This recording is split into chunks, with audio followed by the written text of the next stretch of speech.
या कारवाईनंतर एक धक्कादायक माहिती समोर आली आहे। या निवासी वसतिगृहात असलेले अनुसूचित जमाती आणि अनुसूचित जाती प्रवर्गाचे विद्यार्थी आपला धर्म ख्रिश्चन असून आम्ही आमचे आई-वडील ख्रिश्चन धर्म स्वीकारल्याचं उघडपणे सांगतायत अशी प्राथमिक माहिती आहे। या प्रकारामुळे निवासी वसतिगृहाच्या नावावर एक प्रकारे धर्मांतराचे धडे दिले जात आहेत का असा प्रश्न विचारण्यात येतोय।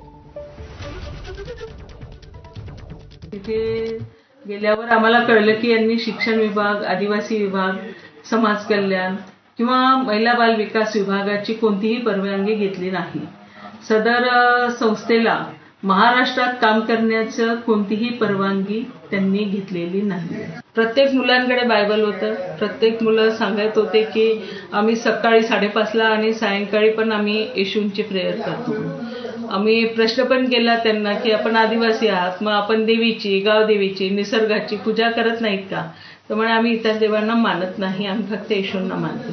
प्रार्थना म्हणतो वगैरे तर त्याच्यावर आम्हाला दिसून आलं की बा प्रार्थना तिथं विशिष्ट धर्माचीच म्हटल्या जाते वगैरे।